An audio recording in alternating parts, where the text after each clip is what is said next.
To stay on schedule, the session should begin, so please take your seats. My name is David Schreiger from the Department of Emergency Medicine at UCLA, and I'm honored to chair this session on editorial and peer review process innovations.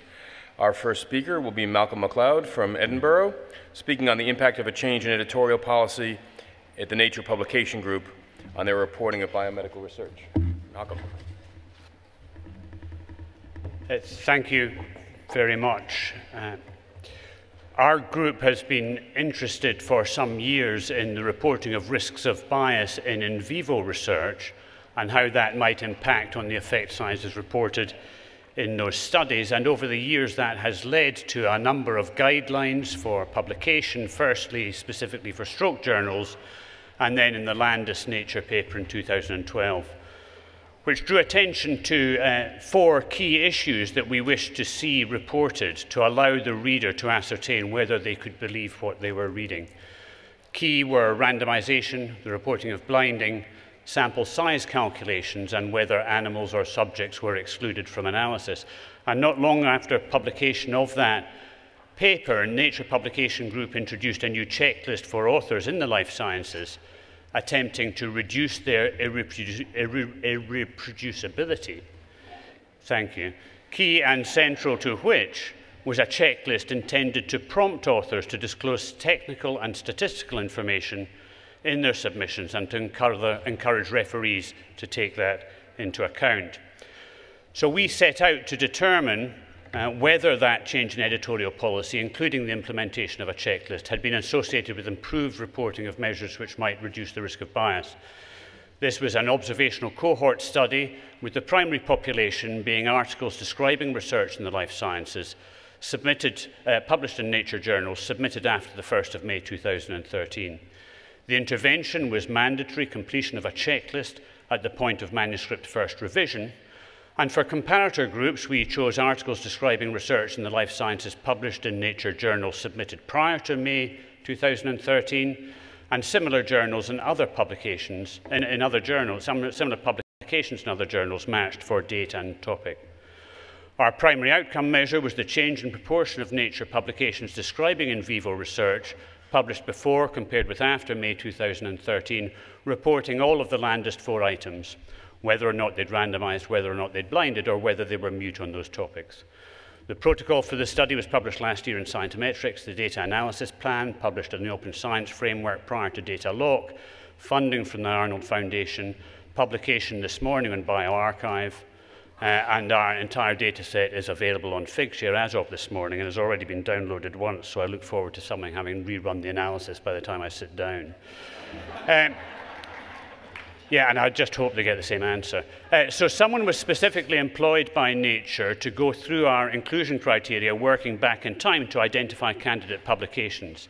And then they went back prior to May 2013 to identify a matching publication from the same country with the same general topic.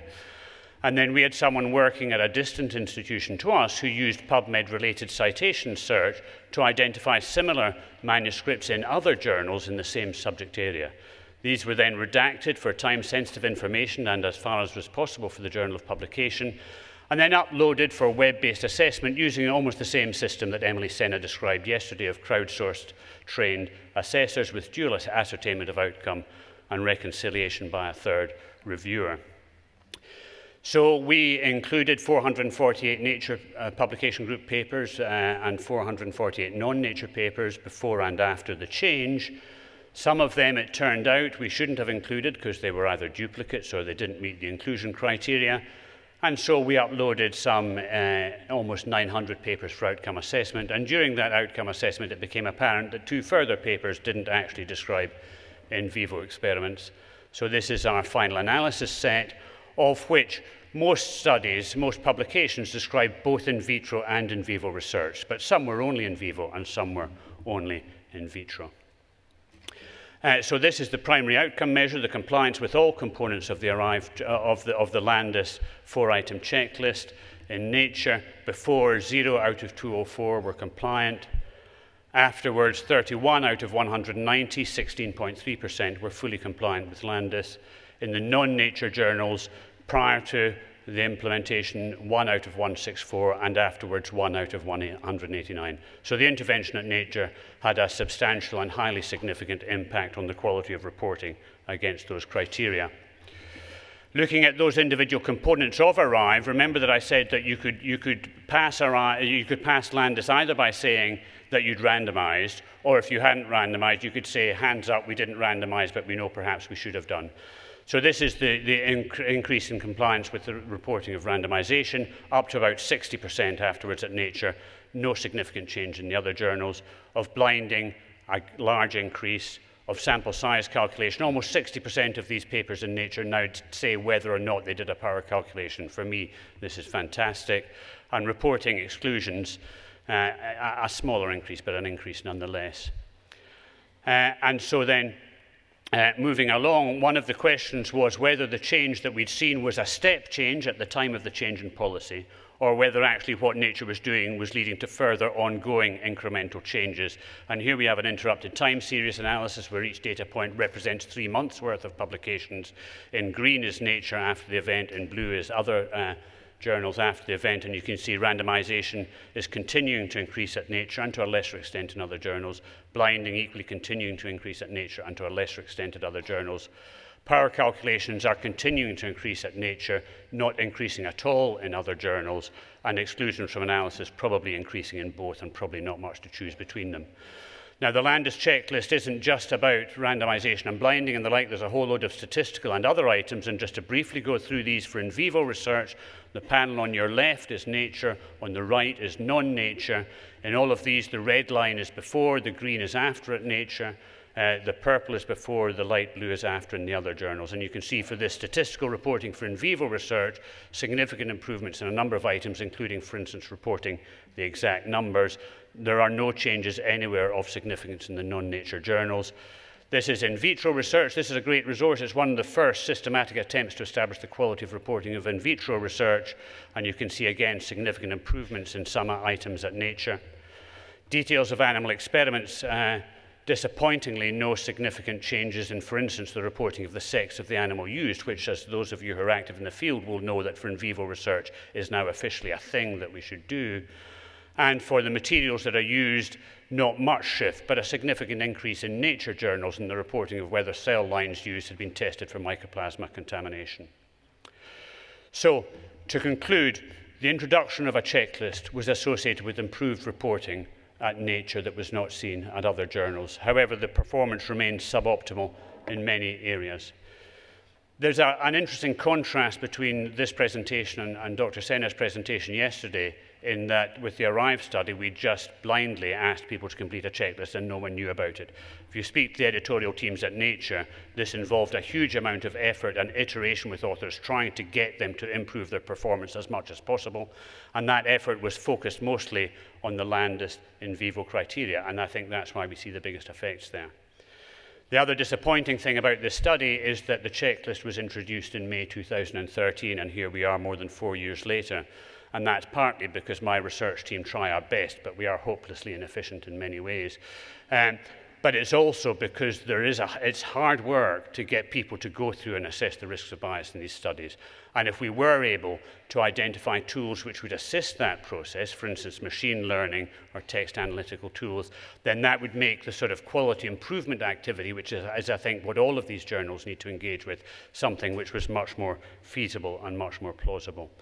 I'd like to end. One of the lovely things about this study is that we recruited 35 crowdsourced reviewers of our papers. And this is our leaderboard with Paula Grill at the front, at the top. I hope you can read that Malcolm Macleod is in 3rd place in terms of the work done. And I'd like also to thank the Arnold Foundation for their financial support. Thank you very much.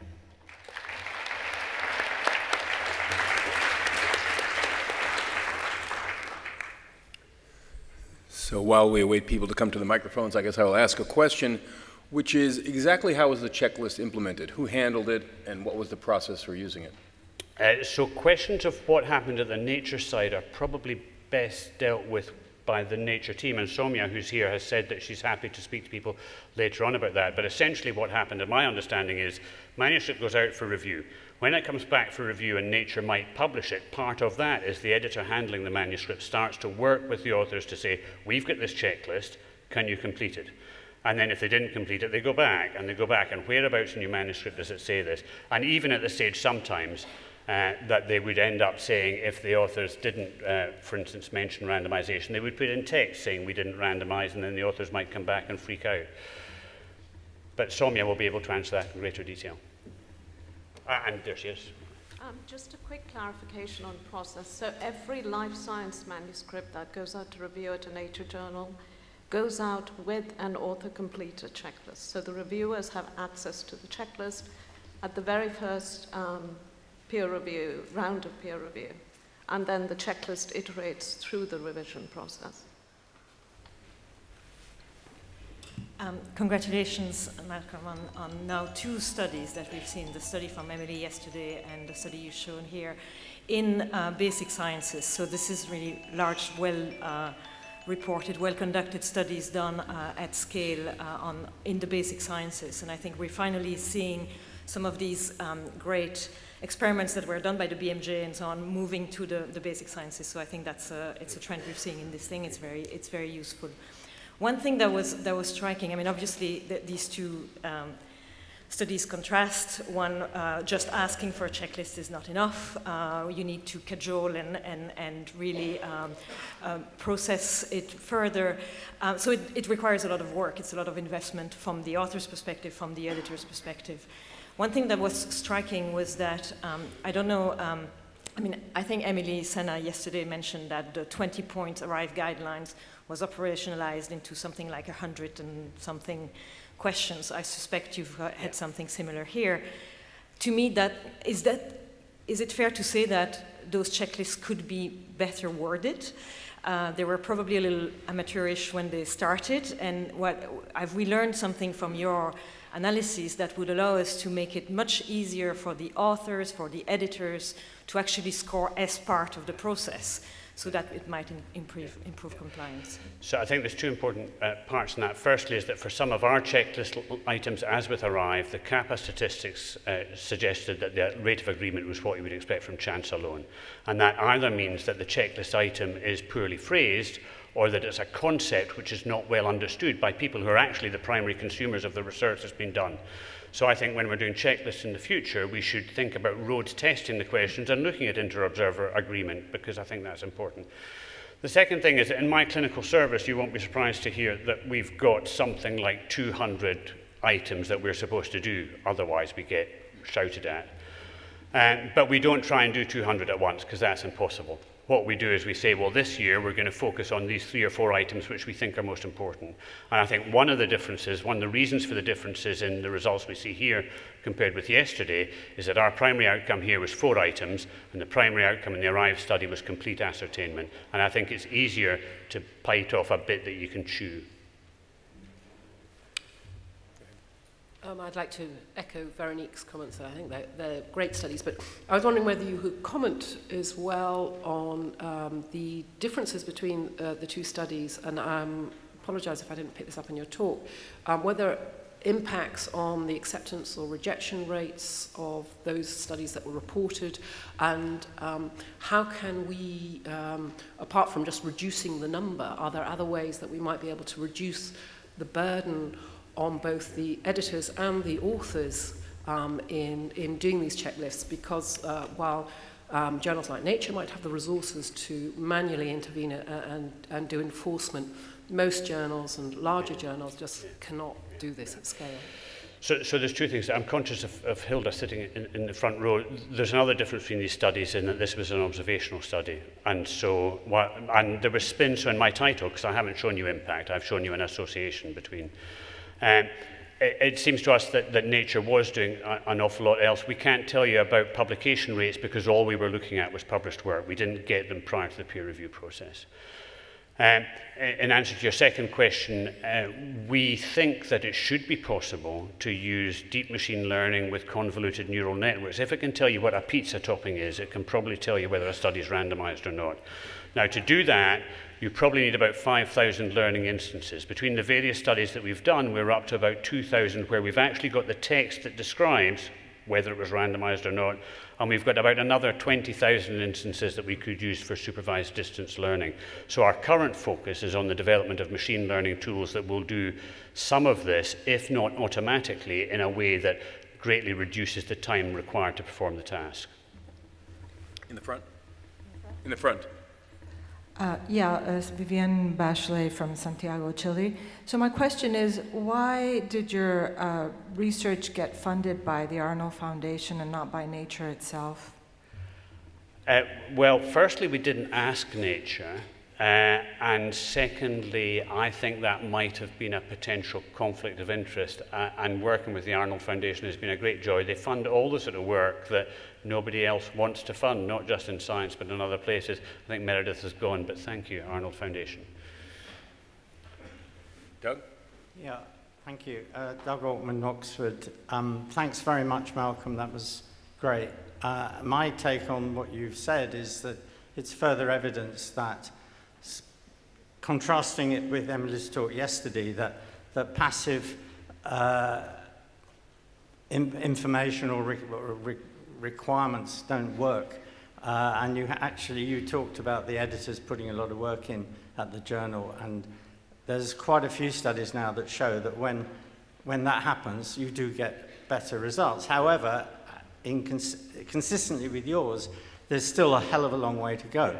My question is this, that obviously good reporting is something we all want, and it's great to see better reporting. But the real thing we want to see is more randomization and more blinding. And you talked about combining those who said they did these things with those who were honest and said they didn't, and maybe why they didn't. And is there any evidence of improvement in actual numbers of... So I've not shown the data, but it's on the bioRxiv paper. There are significant improvements in the reporting of studies which did randomize, which did blind, which did do a power calculation. Now that may be because they were done before but were latent, or it may be that people have started to do it. The great insight that Shai Silverberg and Veronique had when they initiated the Landis checklist and thought about it was that if you made scientists say that they didn't do something which everyone thought they should do, they might get that paper out, but when they were planning their next study, they might, oh, we better randomize this. And I think that's one of the reasons why you're seeing the ongoing incremental change. The other point is that to lay this at the door of the journals is, I think, unfair. And every stakeholder in their research endeavor has a responsibility to say, well, what's our performance here? And how can we, and whether that's an institution in the work they publish, or a funder in the work that they fund, or an individual, we've all got a responsibility to try and climb those steps to nirvana. Hi, Valda Benson at Science. This is very promising. I think it has so much potential. I'm just wondering, do you have a sense of whether sort of author non-compliance is there actual misstatement in there, or is there just misunderstanding? I mean, can we actually believe what the authors say when they fill out a checklist? So I don't know the answer to that, but one of our intentions was to make it that if an author was going to mislead, they had to actively mislead rather than just passively not describe. So if you write that you randomized and you didn't, you're lying. If you just don't write about randomization, you didn't write about it. People who peer review in the room will have had the experience of getting a paper from one journal which doesn't describe randomization, saying so in review, and then getting the same work from another journal which all of a sudden claims that it was randomized. So I'm sure that it does happen, but we didn't get a sense of it happening very much.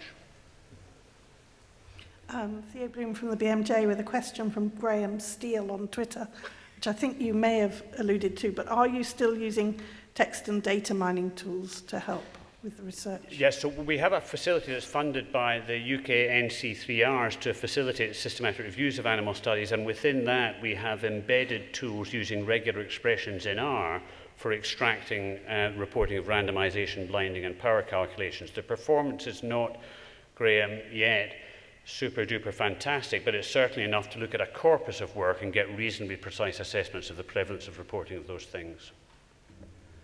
Thank you.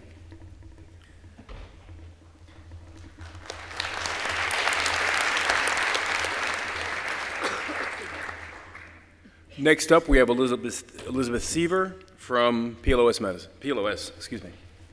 PLOS, thank PLOS. you. Hi, I'm Elizabeth Seiver. I'm a researcher at the nonprofit open access publisher Public Library of Science, or PLOS, or PLOS, or we call it PLOS. My co-author, Helen Atkins, and I are both employees of PLOS. The study I'll be presenting includes data that we collected at PLOS, so consider that our conflict of interest. So first, to set up the topic of signed peer review, we should define it. So we've talked about how there are lots of different definitions of open peer review. For signed peer review specifically, we're talking about reviews where the reviewer reveals their name to the author in a typical closed peer review session. And as other speakers have alluded to, the practices around this vary widely by field. I'm from the social sciences, where double-blind peer review is the most common. In the life sciences, single-blind review is very common. And you know, a lot of the pioneering work in signed reviews comes from some of the medical journals, like the BMJ. So there are a number of journal editors who express some hesitation about moving towards a signed peer review model. One of those kinds of concerns can be that signed reviews might be lower quality because people feel they can be less honest. But there have been many studies that support the value of signed reviews, where they found that they are more constructive as rated by authors and editors, that they maybe will take a little bit longer to receive, or there might be a little bit of a lower review acceptance rate, but that overall they can improve the experience. So for PLOS journals specifically, PLOS has a suite of 7 journals, and for all of the journals, PLOS encourages reviewers to reveal their name to the author, but it is not required. And the prompt is very similar on all the journals, where it says if you wish to reveal your name to the author, you know, put it in this box. One of our journals, PLOS Medicine, also includes a yes/no checkbox for whether you'd like to sign your review. So in the data I'm going to be presenting, I'm going to be focusing on 3 PLOS journals specifically. So PLOS 1 is our large, quote-unquote, mega journal, multidisciplinary, very, very diverse research community. For PLOS Medicine, that's one of our flagship journals. Most of the editorial staff is in-house. And then PLOS Computational Biology, which is one of our community journals, is the computational biology community, which also includes bioinformatics. And so something that might be helpful to also know about this particular research group is that they tend to be you know, at the forefront of a lot of open science endeavors. They're some of the early adopters of the archive, you know, largely because there's a big overlap with computer science. So they're posting, they were posting preprints, you know, earlier than other areas of biology. And also they contribute a lot to the open source movement and use a lot of open source tools. And of course, PLOS journals are open access, so there's a lot of openness going on here. So with this data, we considered 2 types of measures. So one is a behavioral measure, which is just how often are reviewers at these PLOS journals signing their reviews, and also what are their attitudes about signing, what do reviewers and authors think or prefer about signing reviews. So first, let's look at some of the signing data. So this is the percentage of reviews signed by year from 2013 to 2016 at these 3 journals. And you'll notice that for both PLOS Computational Biology and PLOS 1, the rate is pretty consistently low, between about 5 and 10%. And that holds true you know, across the years. And PLOS Medicine, on the other hand, has a much higher signing rate, varying between about 30 and 40%, with a slight dip in the most recent year. But you'll notice that there is a very large difference, and that PLOS Medicine seems to have a lot more reviews signed. So then we wanted to dig in a little bit and see, is there a difference in the kinds of articles that are getting signed reviews or not? And so what we did is, for a subset of the articles from 2015 and 2016, we looked at the final editorial outcome for this set of reviews. That is, whether the reviews were published or rejected. It appears that the rejected key has disappeared off the screen, but you might be able to guess that the brown bars in this case mean reviews for articles that were eventually rejected. And so you'll notice that the pattern between the 3 journals is consistent again. The signing rate for PLOS Medicine is higher, but also across all 3 journals, there's a consistent difference between reviews for articles that were eventually published or rejected. In that for published articles, there's a slightly higher percentage of reviews that are signed. This might offer some credence to one theory about why reviewers might be hesitant to sign if they're worried about retribution. But it's hard to know exactly what the cause is. So that's the behavioral data that we have. Now let's move on to the survey data, where we asked both reviewers and authors about their views on signed review. And starting with reviewers, so this data is not linked one-to-one with the previous data. This is a separate, fully anonymized data set. We asked reviewers in 2015 to 2016, how often do they sign reviews? And we excluded first-time reviewers from this because they haven't been reviewing enough to have a trend in one direction or another. And so if they signed usually, sometimes, or never is the gray bar. And so you'll notice that for PLOS Medicine, again, the rate of reviewers who usually or sometimes sign is higher than for the other journals. But for PLOS Computational Biology, the self-report of how often they sign seems to be also a lot higher and for PLOS One, it seems to be a lot higher than the actual number of reviews that are signed, showing a sort of mismatch potentially for those 2 journals in self-reported rate of review signing and actual review signing. Then we also wanted to get a sense of what authors actually prefer. Do they like signed reviews or not? So in this slide here, teal means that they usually sign, and watch what happens to the teal in the next one. So this is the proportion of authors who say that they prefer to receive either a signed review in teal, an unsigned review in gray, or neither in purple. And so apologies for the small sample sizes for the last 2 journals in this case, but all of this supports previous research in that authors tend to be in favor of signed review, at the very least open to the idea. You'll notice that those who declare an explicit preference for unsigned review are a pretty small group. And I mean, it makes sense. Like, what do authors get from signed review? They get more information about who's evaluating their work.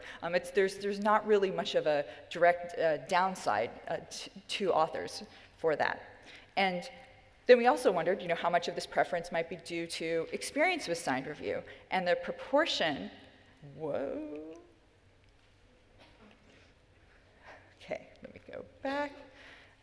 So the proportion of authors who actually report that they have received signed reviews before is lower than those who say that they would potentially prefer that for all the journals. And for PLOS Medicine, it's at 50%.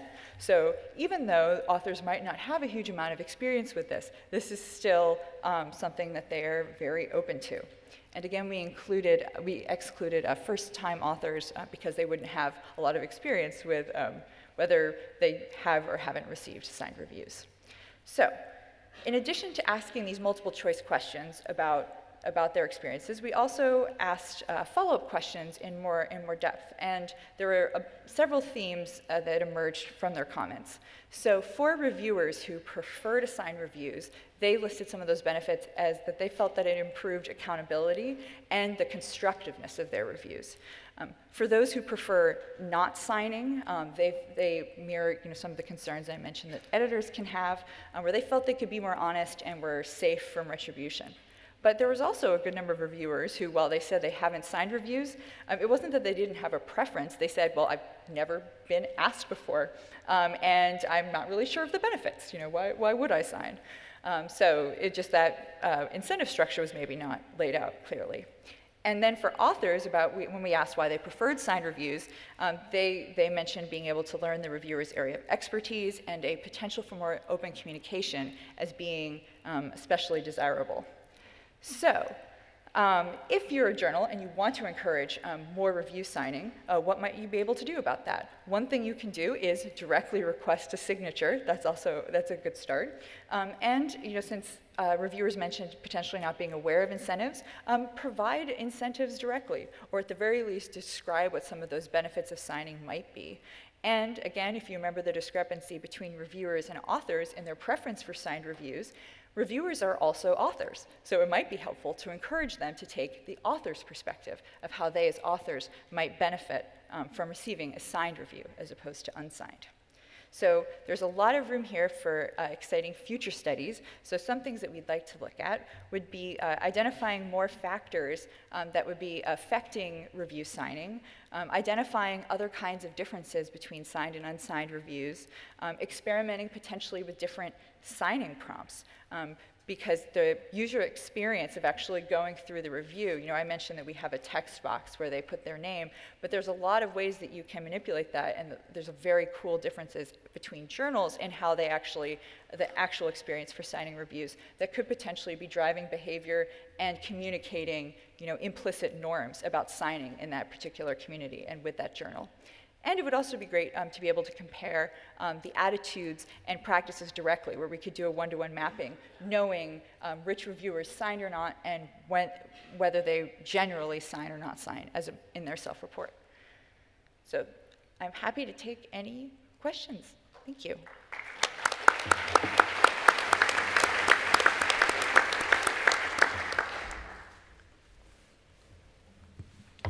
Scott Lemaire from Baylor College of Medicine and Journal of Surgical Research. Thank you for that terrific presentation.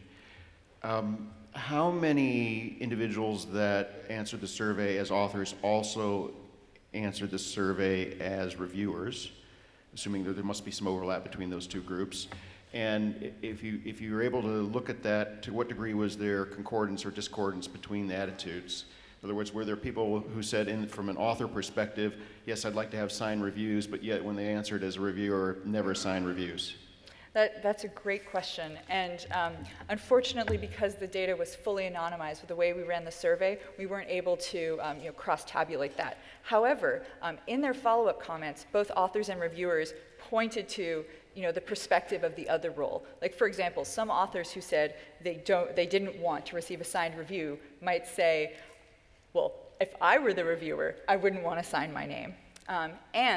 Some reviewers, identifying the sort of potentially more benevolent aspects of signing reviews, were saying, it can help out the author. So there was, because most authors and reviewers are both, right? And so there was acknowledgement of those different roles, but we don't, unfortunately, know the overlap for our data. Thanks. You showed the relationship between whether somebody signed a review or didn't sign the review with whether the manuscript was accepted or not accepted. Yes. But that's at the manuscript level. Did you actually look at the individual review level, whether it was a recommendation to accept or not accept, or just a negative review or a positive review in general? Right, so let me see. Oh, I passed it. There we go. Right, so you're talking about whether it's, right. So in this case, the bars represent the reviews themselves, and so they're compared for the eventual editorial outcome. So they didn't know at the time. There's a difference between the journals whether the reviewers actually make a recommendation to publish or not publish. So I believe for PLOS Medicine, or PLOS One, they do actually make a recommendation. And I'm not sure that that's the case for PLOS Medicine or PLOS Computational Biology. In any case, we didn't actually look at the content of the reviews themselves to see if they were positive or negative, because it is possible for some of the ones that were rejected, the reviews where they were assigned could be positive or negative. So we didn't actually do that kind of analysis. Thanks. Hi, Valda Vincent in Science. This wouldn't be directly addressed in your survey, but I just wondered if you had any sense, because you will be landing up in situations where you have some reviewers who are signing and some who are not. Mm-hmm. Is that leading to any complications in the process? Because some reviewers are signing or not signing? Yeah, some reviewers are signing and some are not, so the authors know the identity of some, they don't know. Is that affecting how they're addressing the reviews? Is that affecting how the editors are considering? I'm just wondering if that affects the decision in any way. That's a great question. Not that I'm aware of, although I'm not one of the people on the front lines of the, moderating that sort of process. I do have some theories about that. One future study I would like to do would be looking at the signing rate of the first review versus subsequent rounds of revision. So one thing that I do hypothesize is that if reviewers see that somebody else has signed, they might be more likely to sign a later one. But future studies will have to look at that. Thea Bloom, BMJ, but I used to be the editor-in-chief of PLOS Biology, so we operated this. Some people sign, some people don't. And actually what I think is really interesting is the authors ignored the fact that they knew who someone was, and they always reply, reviewer 1 said this, and reviewer 2 said that, and reviewer 3 said, and it's like, you do know who reviewer 3 is, right, because they've given you their name. So I think there's a sort of sense that they're all equal, and some of them just happen to have included their name. That's anecdote, not data. Just wondered, your sample size, your response rates vary from 3 to 25%, and there would be a concern that there's response bias here. And I wonder whether you could anticipate what, if people who are more interested chose to respond, do you think they would be more pro-signing or more anti-signing, or how might your results be biased? Yes, so response bias is going to be a problem with any survey.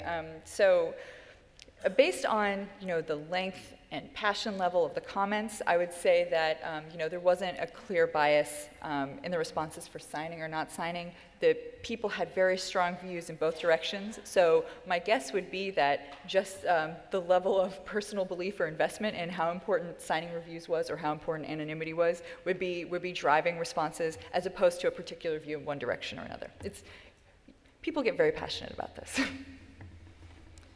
Anne Gregory, Heart, Lung and Circulation, and previously Medical Journal of Australia. Asking on behalf of early career researchers who may be invited to review due to the dearth of reviewers available or wanting to spend time, would you allow co-signing where a junior researcher can be supported by a senior who maybe has checked their review prior to posting? So I think co-signing is a very interesting and complicated topic because one of the things that happens in practice is that sometimes graduate students or postdocs will essentially ghostwrite reviews for their PI. So then if you want to, we don't need to get into the issue of getting credit for peer reviews as actual valid scholarly documents, but I think that in general, if people are going to be signing reviews, you'd want the actual authors to be signing. If the PI is participating in that way, like having their name on there makes sense in that they're an author of the review. No further questions. Thank you so much. Okay, thank you.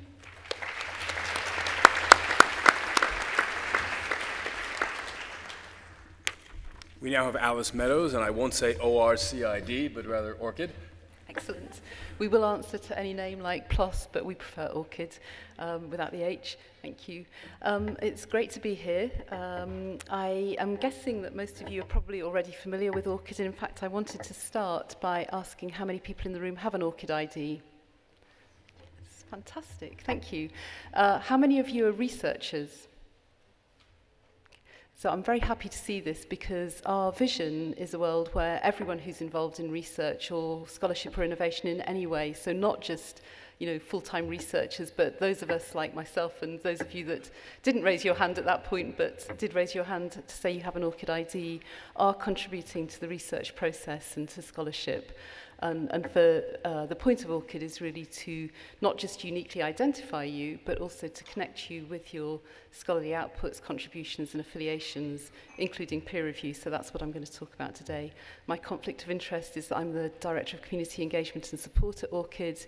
We're a membership organisation and I'm using data drawn from some of our members today. So most of you in the room know what ORCID is. For those of you that don't, or if you need a refresher, the ORCID ID is a unique identifier for researchers, and we maintain a registry of those identifiers. We're very much about community building. Like PLOS, we're an open organisation, international open organisation, and we, as much as possible, are, if not requiring, then strongly encouraging our members and other members of the community to use standards when they're using ORCID IDs to make them more usable. And when we talk about connecting researchers with their affiliations and activities, as of a couple of years ago, that includes their peer review activities. I'll talk a bit more about that in a minute. Just a quick refresher again on where we are today. There are over 3.8 million identifiers, over 23 million works connected. The peer review activities is much lower than that. As of July, it was about 150,000 peer review activities. It's gone up a bit since then. The data that I'm presenting is based on data at the end of May, so it's a little bit lower again. So you can see as a percentage both of the number of ORCID registrants and the activities connected to ORCID works. The peer review activities is really very small at the moment, but we're obviously hoping it will grow. We have over 700 members globally and over 550 integrations. There are just 10 peer review integrations, and as you'll see, with just a couple of exceptions, they're mostly very, very small. So I want to start by looking a little bit at ORCID adoption by discipline overall, and this is because I want to then go on to look at adoption of our peer review functionality by discipline and by region. So this data was actually harder to gather than you might think because ORCID doesn't collect demographic information. So we just, we do have fields for country, for example, and you can add subjects in the keyword section, but none of that is mandatory. So some people use it, but the majority don't complete that information. So to get at the information about ORCID adoption by discipline, we had to look at the subset of ORCID registrants who have provided some sort of information in their record that allows us to either know or reasonably safely assume that information about them. So for example, for the discipline information, what we did was we looked at their journal articles connected with their records. We mapped those by discipline using the Web of Science, and then we pulled those into a number of sort of broader disciplines. So you can see that the natural sciences, applied sciences, and health sciences make up the vast majority of the registrants using ORCID. So this was a subset of around 1 million or so researchers. I'm sorry for the disappeared tag on the left-hand side, but it's the same as the on the right-hand side. So that's representing arts, humanities, economics, and social sciences. And I would say that this is kind of more skewed towards the sciences than the research population overall, but not massively so. There are many fewer researchers working in the social sciences, arts, and humanities than there are in the sciences. So we definitely are underrepresented in those areas, but not massively, massively so. In terms of adoption by region, what we had to do here to get this information was to look at people's affiliations and or where they had included country information. So again, this is a subset of around 1 million or so registrants.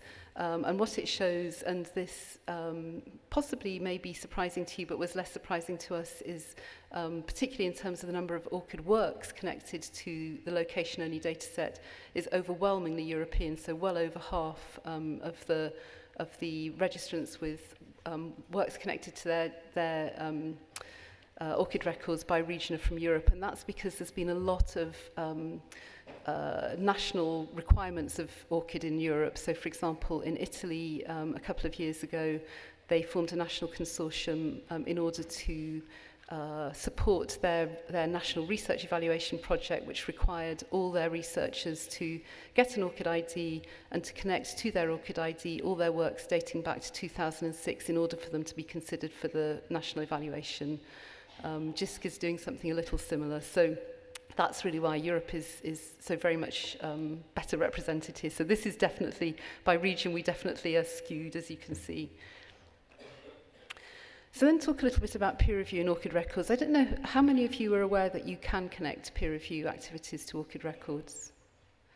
So not too many. So this is functionality that's been available for a couple of years, but it's only available in our API 2.0, which was officially launched earlier this year, but was available in beta for people to use before that.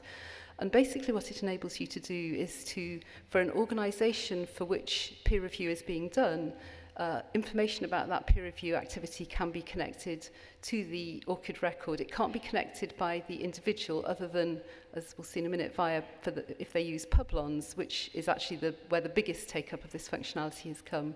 But we do have a couple of publishers that are using this functionality quite successfully. This example is one of my own, actually, so I'm quite proud of. It was my first open peer review, and it was for F1000. So when I was invited to do the peer review, I was asked if I was asked to use my ORCID ID, and then asked if I wanted to connect the information about the review back to my Orchid record. I said yes, that's the left-hand side. On the right, I then got a message to say, in my Orchid inbox, to say, right, this activity is now being connected, and at the bottom you can see what that actually looks like. The Publons scenario is a little different, and there are people from Publons here, so if you have any specific questions about their implementation, I'm going to refer them to Andrew or Tom. But basically how that works is Publons is like a sort of intermediary, so people connect their review activities to their Publons record, and then there's an integration between Publons and Orchid that allows that information to flow between the two systems. So this is what the current take-up of peer review functionality is. There are some organisations that are actively developing it, some of whom are here today, including a couple of the manuscript submission systems, the other ones. But the American Geophysical Union, F1000, and Publons, as you'll see, are the most active users of this at the moment, and Publons by a long way. So they represent around 92% of all review activities being connected to Orchid Records at the moment. So for the next couple of slides, I've really mostly used Publons as a kind of proxy for take-up of the functionality, because essentially that's what it is. So by region, this is just Publons information. So you can see that broadly the take-up is largely aligned with our analysis of Orchid registrations overall. So a little, excuse me, a little bit more in Europe, which again is probably not unexpected, since that's where works activities have tended to be mostly added to an Orchid record. A little bit less in Asia Pacific. But the pattern is not that dissimilar. Interestingly, there are a total of 100 researchers from a total of 134 countries using Publons to add peer review activity to their records. I should have included a list of the top 10, but I didn't. But I do have that information offline if people are interested. By discipline, I added in the F1000 and AGU information as well, because it was very clear what discipline those came into. So the Publons information was categorized into a more granular range of disciplines, and I collated that according to the criteria that we'd used for the broad disciplines we used for our own analysis. So that's where that comes from. And again, you can see that it's actually even more strongly correlated with how our disciplines map in our own analysis. So that's really fairly spot on.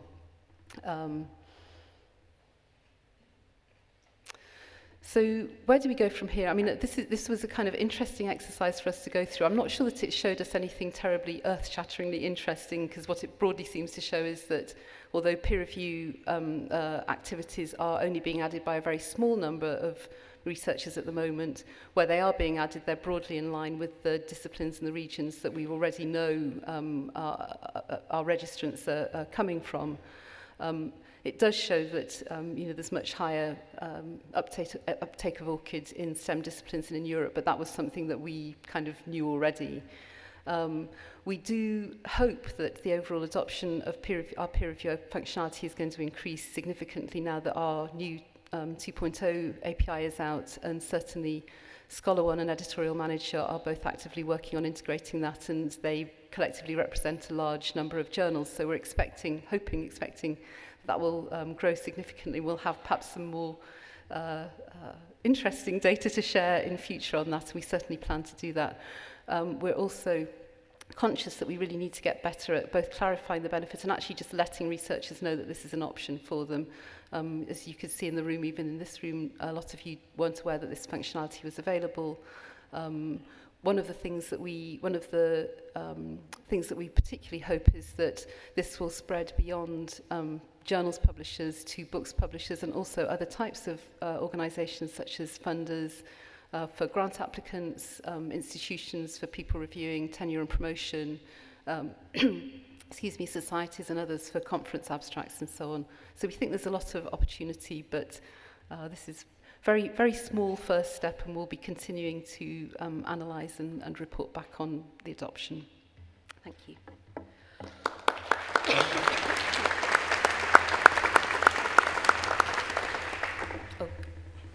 I should have said acknowledgements. Some of these people are in this room, and very many thanks, particularly to the Publons people who provided a lot of really useful information. So let me ask the question, which may be obvious, which is, as someone who does a fair number of reviews, what is the incentive or advantage to me to have these linkages? So I think there are a couple of incentives. One is that once that's been added to your ORCID record, you can then make it available as you wish to other organisations and individuals, but typically organisations that are interested in that information. So this would, for example, be typically if you have a grant application, you may be asked to include information about what peer reviews you've conducted in the last year, 3 years or whatever. That information is sitting there. You can share it either, you can keep it as a record to yourself so that you can kind of share it manually, but increasingly funders and other organisations are able to pull that information directly from your ORCID record, so it's just sitting there and you can share it with them and you don't have to do anything more, so they can auto-populate their forms with that information. Yeah, but I guess maybe this is showing that I'm not a millennial, but what level, what is the minimum quantum of activity that one would record on their CV, so to speak? Is it really important to document every review that you've done in your life, or is that just something you do as part of your academic life? I mean, I'm not sure there's a single answer to that, but certainly it's not uncommon for people to be asked to document at least their more recent peer reviews. And for open peer review, where very often that peer review report is available and has a DOI and is therefore discoverable, I think you would want to, by connecting it with your ORCID ID, it would, even if you weren't using it for the purposes of a grant application or a job application or whatever, you would still be able to make it more discoverable, within the community by connecting with your ORCID record. And you can choose whether you make it publicly available or just share it with trusted organizations and individuals. Hi, Thais from the University of Campinas, Brazil. It's just a suggestion, as you told you work together with Scholar One, but usually when we are submitting from this system, we have like to fill again and do another registration every time you are doing for a different journal. Maybe it's not on your accountability, but I mean, as you work together, and ORCID would be to bring this to ease this process. So we do have to fill all the data about ourselves again every time you are submitting to a different journal, even if they use the same system, Scholar One, even if you link it with your ORCID. So I believe that Scholar One, I'm not sure whether there's anybody from Scholar One here, but I believe that they're already working on that functionality, and Editorial Manager already has it, so that you can use your ORCID ID as a single sign-on, and then any journal in the Editorial Manager system, you have the same information connected to it. You don't have to keep setting up different records for every journal.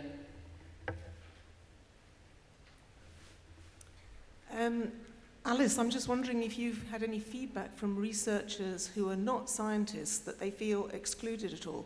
Because increasingly you see in all the new initiatives, people, and the science article, because I did tweet about this at the time, throughout talked about scientists this, but actually ORCID is for all researchers. And I think that has to be something that has to be addressed, and to recognize the diversity there is, so that you don't get people who feel excluded. And I think this probably happens with Publons as well. And I'm increasingly seeing when people are talking about peer review as well, and with all the initiatives that are coming out now, because lots of publishers are doing it, they're referring to scientists. But peer review is for everybody in scholarly publishing.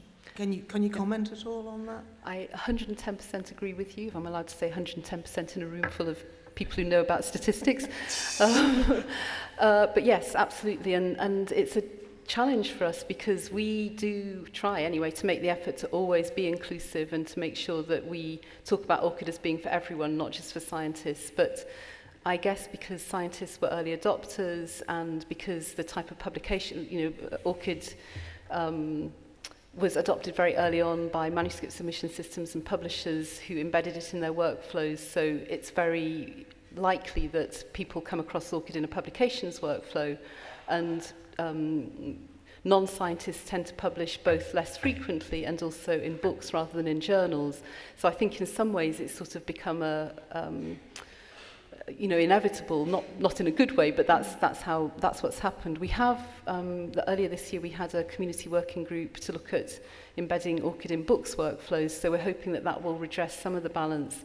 And we're also actively involved with the I'm going to get the word wrong, the MLA initiative, the Digital Humanities Initiative, which I'm blanking on the name of it, Humanities Commons Initiative? I know Martin Eves' initiative, is that one? No, it's related to the MLA, and I'm sorry, I'm blanking on the exact name of it, but Laurie Hack, who's our executive director, is on their advisory council now. So we are trying to make, bring ORCID to the attention, and we have some real you know, supporters in the humanities and social sciences, but it is a bit of that sort of chicken and egg. And another challenge for us is that although you know, DOIs are very easy to connect with an ORCID record, there are other forms of digital scholarship that humanists in particular, but also other non-scientists use, like video, and not that scientists never use them, but they're more common in some of these non-scientific disciplines, and they don't necessarily have DOIs or other forms of identifier, and that makes it harder to automate the way that information is connected to an ORCID record. So that's partly on us to solve, but it's also partly on the community to solve, I think, because until there's a widely adopted identifier for some of these sorts of outputs, it's going to be difficult, if not impossible, for us to automatically have that kind of information connected to ORCID records. And just for interest, did anyone from ORCID write to Science to ask for a correction, because they were doing data analysis? And so the analysis that they present in that paper, that article refer to researchers, they say, but it's not, it's the whole ORCID community. So actually, I personally felt a correction was warranted. Yeah. No, we didn't, but you're probably right. Thank you so much.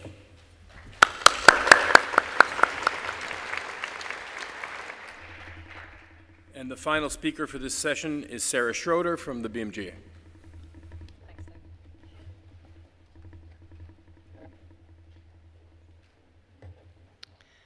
I'm going to talk to you today about a very new initiative at the BMJ, where we've tried to incorporate patient review into the peer review process alongside traditional reviewers.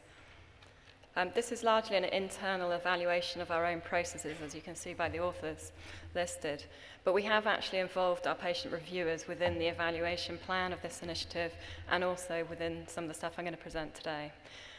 I'd really like to take the opportunity to thank our peer reviewers, our patient reviewers and our peer reviewers, who have helped support this initiative, because of course we couldn't do this without their help, and also those who have helped us with the research that I'm going to talk about today. Just by way of background, a little bit about the BMJ's patient partnership strategy. We launched this in 2014 because we see partnering with patients as an ethical imperative. It's essential to improving the quality, safety, and value of health systems.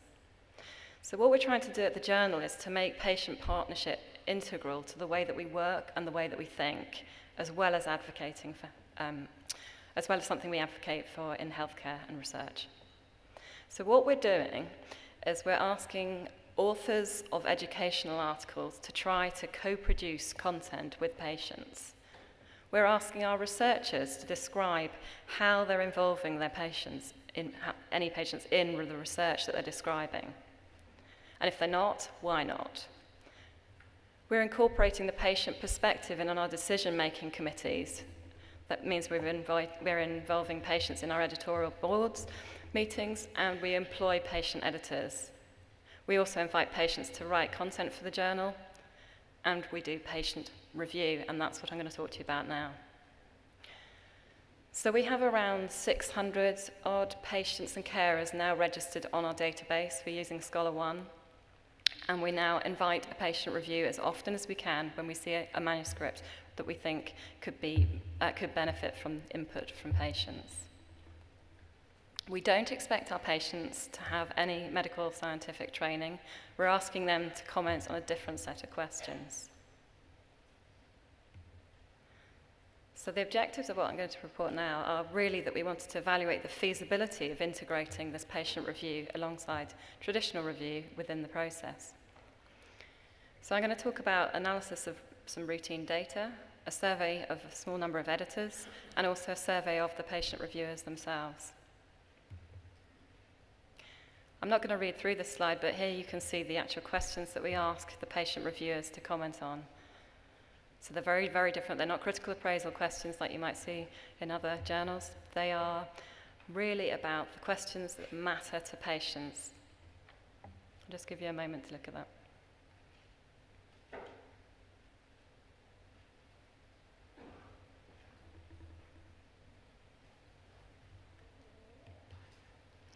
So I said I was going to talk about 3 different sections. So this bit is about acceptance and completion rates of the request to review to patients. So the BMJ receives around 3,500 research articles a year. We reject 80% upfront without peer review at all. So 20% go for peer review. And in 2016, we had 359 out of 647, that's 55% of research papers that went for review had a patient review invitation. And just to compare, we have the first column is the traditional peer reviewers, and the last column is the patient reviewers. And you can see that there's very similar rates of agreement to take up the offer to review, and also very good similar completion rates. And finally, looking at the interval between agreeing to review and completing the review, again, pretty similar. I think some concerns were that patients might take a lot longer, but I don't think there's much evidence to suggest that they are. If anyone wants to look in more detail at the patient reviewer guidance, there's the web link there. Or you can simply Google BMJ patient reviewer. So very briefly, we did an anonymous survey of the 7 research editors who are currently requesting peer review invitations. 5 of the editors believe that the patient reviews were adding a little value, and 2 a lot of value when asked none, a little, or a lot. Some are experiencing difficulties identifying appropriate patient reviewers. This is largely because we have 600 patient reviewers and we're a general medical journal. It's pretty hard to cover all topics, and it can be quite hard to match keywords that the editors might use for a condition with what the patients might have given. And some struggle with communicating over papers with the patients. I don't think that was a particularly big issue, but that's just something they mentioned. So all of the editors said that occasionally they include insights that are not raised by the other reviewers. 6 occasionally and 1 frequently found patient reviewers' comments helpful when advising authors on revisions. 4 felt that other journals should adopt patient review, and 3 were unsure. I think the hesitancies were around whether other journals might have the resources to do so, and also thinking that it might be better to involve patients much earlier in the review, in the research process than at publication stage. That was only 7 editors, small numbers. So what sort of value did the editors report that patient review was adding? Well, patients are the best place to know if a research question really matters. Identifying relevant outcome measures was cited several times. They're very good at drawing out the implications of what doctors and patients could do differently, and sharing with authors how to involve patients in research design. It's clear that some researchers really struggle with this as an idea, so the patients were quite often reporting back and saying how they might improve this. So patient review has the potential to change behavior of researchers. Oops, is that the wrong one? So thirdly, I'm going to talk about the patient reviewer survey. So we sent an invitation to those who had reviewed in 2015-16. We had a 74% response rate. Reviewers came from 13 countries, largely from the UK and the US. 82% would recommend being a patient reviewer to others. 88% think that more journals should adopt patient review. And 80%, interesting, are not concerned about doing open review. So we've talked a lot about open review today. This is quite reassuring, but 20% are concerned about it, and we shouldn't forget that. And we do have a system, if they want to review anonymously, that we will respect this, and it's a challenge, but we do. Only 20 within the sample had actually gone through and seen the other reviewers' comments. Because we reject so many papers, a lot of these papers weren't getting through to that stage. But those that did get to that stage were actually really agreeing that authors were addressing their points, that they were courteous to them, and they felt that they were able to include points that the other reviewers weren't including. There's a quote from one of the reviewers. At first I took the stance of who am I to challenge them, but recognised after the first review that I'm the patient with the experience and perspective that can help to inform the practice of research. And we asked what sort of factors would help to increase their confidence to review. And these, no great surprises here, these actually reflect quite what you'd expect of any reviewer. But familiarity with the process, and we started out, we're learning as well, so it's an ongoing process of what we're tweaking, but the more they became familiar with what we were asking them to do and clearer message from us, the more confident they've become. Seeing other peer reviewers' comments helps. Seeing sample reviews, we've posted some online now so they have examples to go to when they're confused as to what we're asking them to do. Feedback from editors is always valued. And knowing that the reviews were being valued, being asked to review again. When we changed our guidance based on feedback from patients, they noticed that, they felt that was helpful, and we continuously do upgrade it, and we will be based on the survey results as well. And seeing comments in letters back to authors. Also, they're reviewing for other organisations. These patients are very active, some of them, so it's all a big learning process, but they're getting more and more confident and more engaged with what we're trying to ask them to do, and we're getting hopefully more engaged with it. So when you ask them how they'd like to be acknowledged and how we might improve the process, the whole experience for them, we were quite surprised that actually we offer a year subscription to bmj.com, and we thank them online at the end of the year along with all our other reviewers. And you might think that these are things that patients aren't particularly interested in, but actually they really, really are appreciating the access to the information. So they're information hungry, they want to know more about their conditions, so if we could reward them with more access to more articles or specific conditions, that's what they would like. They want more tips and tools that can help them review, more online resources and training, not necessarily face-to-face training, but the ability to access resources. They like a bit more communication and understanding of how the process is working, a bit more about how review works within the journal. So some of these are very easily fixable. They'd like a bit more support, possibly just to know who to contact if they have a question about how to improve the review or what they can and can't do. We do offer that, it's just some obviously felt we needed more support. They need a sense of community to work with each other, to share experiences, and it's a very lonely experience reviewing, to share that experience and what they found tricky and how they can help each other. Other rewards they might like included a 2-year subscription to bmj.com. I'm most surprised by this. And also access potentially to some of our other journals, our specialist journals. People were occasionally saying they might like an Amazon voucher or something, but there was very much not the pull towards saying we need to be paid. Some, yes, I won't deny that. Some say, you know, you should pay us for our time, and that's a very valid argument.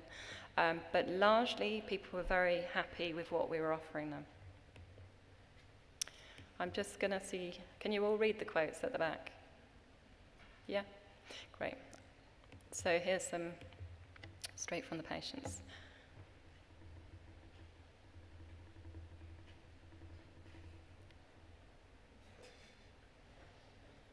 A few of you are laughing. What are you laughing at? The unbelievably awful submission software is one that some have struggled with. It's very easy to assume that when they register an account, for example, on BMJ, on Scholar One, that the fields are all relevant to them. You ask them about their institution and all sorts of things. They're like, eek, not relevant. So you can easily forget what it might feel like to a patient reviewer. So largely positive, but we won't be forgetting the negatives, and we will try and improve things. We can't change the software. That's the way it is, because as you know, we will review in this way. It's entrenched. So we asked them what thoughts they'd like to share with editors at other journals without actually knowing that we were going to present to you. So here's what they'd like to tell you. Nothing for the patient about the patient. If you do not include the patient, the loss is all yours. We have the massive added value you miss. Only a patient has the patient's insights. can read the notes yourself. Why wouldn't you involve patients?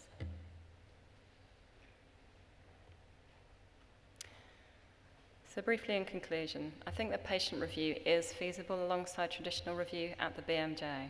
Very specific to the BMJ, but we're doing well at it, and we are hoping to continue to improve it. I think it's possible. It's not been without its challenges. Editors have found it quite hard to invite patient reviewers at times, finding the right reviewers, finding the time to do that. We're all busy. Questions about anonymity and open review. But largely, I think the editors are fully on board that this is a really worthwhile initiative, and we have a lot of enthusiastic support from the patients and carers. And reading the responses from the survey was really, really reassuring. So that's a very brief feasibility mixed overview. What we want to do next is the really interesting bit. We want to do a descriptive analysis of the changes that are made to manuscripts as a result of patient review, but also to look at that in the context of what the other peer reviewers were saying. So it could be easy to say patient reviewers are not doing anything useful, they're not changing anything, but actually to look and see, are the traditional reviewers doing it? So what changes are happening? And also to capture what the experience is like from the author's perspective and also from the peer reviewer's perspective, the traditional peer reviewers. Thank you.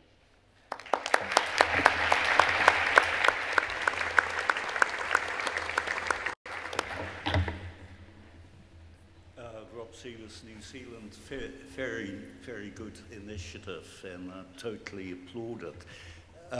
When the editor looks for a patient reviewer, does he or she look at the population that's described in the study, the ethnicity of the study group, for instance, because patients' perspectives on care and treatment can differ quite a lot amongst ethnicities? Not being an editor myself, I can't answer that directly, but I would have thought they would consider that. You have to bear in mind that we only have 600 odd reviewers, so if they're quite pleased if they found one that matches the right condition at all, but yes, it's something that I would expect they would be looking at. Thank you. Back. Hi, Kristen Mueller, Melanoma Research Alliance. Really, really fascinating. I know you said you hadn't surveyed the authors or the reviewers yet, the peer reviewers, but have you received any anecdotal feedback or anything like that? I'm particularly interested in what the peer reviewers thought of the process. I'm not aware of any. Again, I'm looking at one of the editors at the front. He's not aware either of any, but I think it's definitely a really, really interesting research question to follow up on. Okay, thanks. Okay. Hi, Louis First, editor, Pediatrics. Thank you very much. Can you comment on how you got the 600 and how diverse and inclusive they are? Is it a high literacy level? The representation and the solicitation, I think, would be very interesting for us to learn about. It's a very important question. It's a very tricky one to answer. How have we recruited? Well, we've talked about the initiative. We've published lots of editorials. We've asked people to reach out to patients that they know, including authors writing clinical content, to contact their patients. We've contacted some patient organizations. We've just tried to put the feelers out as much as possible, but we didn't actually have the resources to kind of go crazy and invite as many people as possible because we have to register the patients themselves. So are they representative is a very difficult question to answer. They come from various countries with various conditions, but I can't really say more. Thank you. In front. So that's a fascinating initiative. Mark Dewey from Berlin. I have one question that relates to your question, why not do it? Before I get to that, which is more critical, I'd like to comment in a positive perspective as an author in 2016, publishing an RCT in the BMJ, and we found the patient reviewer made a comment that was eye-opening. None of the other reviewers came up with this perspective, and we actually had an answer, because she said, why don't you include the patient perspective? We had asked this in the study. We hadn't included it in the first submission, so that was perfect in improving the paper. That having said, still, I think one of the main concerns could be especially if you look at the European situation of being a lot of patient advocacy groups around that are somehow or to a huge extent influenced by industry. How to avoid this potential major conflict that could come into these reviews? I mean, it's a very, very important question, and we're pretty hot on conflicts of interest at the BMJ and have zero tolerance for some sections of the journal. We do ask patients to declare conflicts of interest, and we do, when they register, collect some information about what sort of organisations they work for. But again, we're working with a very limited pool, and our hands are tied, but we hope to avoid that. Yeah. Okay, perfect. Thank you very much for the example. Nicola Nugent, Royal Society of Chemistry. Just a quick question about your patient reviewers. You mentioned that they don't need to have scientific training, but are there any other selection criteria or any other sort of minimum qualifications or anything like that? No, they're simply asked if they want to contribute, they can. Some people did comment in the survey that they felt a bit frustrated, that they thought there were going to be more sort of typical patients, and that many of the reviews that we'd published as sample reviews had clearly been done by academics who were patients. So I think we do have the full mix, that we have a patient who feels strongly about something, we have an academic who has a condition, we have ex-editors, we have all sorts of things.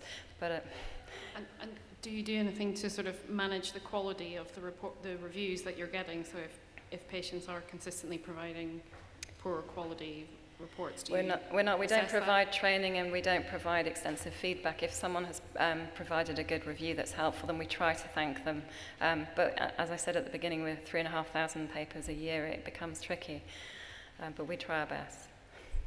In the back. Yeah, Mark Helfand from Portland, Oregon. So I'm involved in a similar initiative at BCORI in our peer review. My question actually comes a little bit more from working in health experience research. And one of the quotations you put up there, which is right on target, is that the patient brings their experience of the condition to the review, something that the reviewers don't do. Now, my question is about the credentials or qualifications, as other questioners said.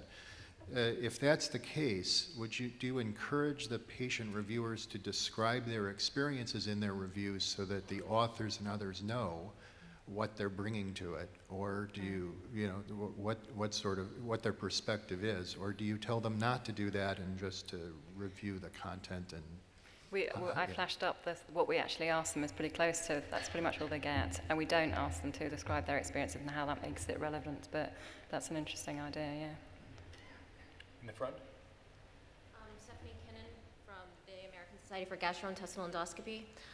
So kind of a two-part question. I was wondering if you're asking them specific questions for individual papers, how much of it is general feedback from them versus actual specific suggestions for revisions? And then what about the editors? Are they reviewing these reviews and editing them, or picking and choosing what they're sending on to the authors? Absolutely not. Everything goes on to the authors. We have an open peer review system. Everything is signed, everything is transparent. So if a patient makes a comment, it's untouched and goes back to the authors. Thank you. The back. Hi. It's a quick tweeted question from Malawi, from Lucinda Taylor in Malawi. Has BMJ considered patient reviewers from Africa for submissions from Africa? I think you sort of answered it earlier, but it'd be good to specifically respond to that. We'll be very welcome to receive patient review requests to review. Everyone is welcome, as we've said, so if they would like to, that would be excellent. And if we have some papers from Africa, then that would also be ideal to send a request to review. So yes, please do sign up if you want. Okay, I'll tweet back, more the merrier. Yes, please, definitely. Thanks. Jose Marino from the BMJ. So I'm one of the editors who responded, and some of the questions relate to some things related to the editorial process. So we do have about 600 people on our database. They're listed by condition that they've identified. This is my condition, or I'm a carer for this condition, or I have experience with this condition. That's how we can find them. We can't really then say, more specific than that. It very much depends on how they've identified themselves, and it's sometimes more difficult. If I'm looking for an expert reviewer, I can do a PubMed search, I can look at institutions. Here I just have to go by what I have on my database, or ask people with experience with patient review at the journal to recommend someone. And that's another way we go about. We do read all the patient reviews. We discuss them at the manuscript meeting where we'll put in their input. And we'll sometimes say, you know, the best review we got was from the patient because they have the best or the most insightful comments, or they're the ones who really got the paper. And again, they don't, if they're very good, they may get specific thank you. Otherwise, they get the standard thank you. But their comments are posted online, just like everybody else, and the letter goes, the whole letter goes through. And we do let them know that we have open peer review, then that will happen. So. That's right. Thanks, Jose. Thank you, Sarah. It was very interesting concept. We have tried that before. I am Mutaz Habal from Florida, and I'm the editor of a journal. We have tried them on the board. I have one question to ask you. Maybe it was brought before by you or some of the question. A lot of difference in when you put somebody on the board with their level of education. I mean, have you looked into that? And then have you looked at the outcome with the level of education? But you can have a PhD person, or you can have a banker, and you can have somebody who's working in the emergency room who's more familiar. They're all patients, but cross-sectionally, their education make a lot of difference in the way they give their opinion on what you are doing. We don't ask them anything about their education. We take everyone with value, and if they have anything to say about their experience about the condition that they think is relevant, then we accept it. Okay, point taken. Well, thank you.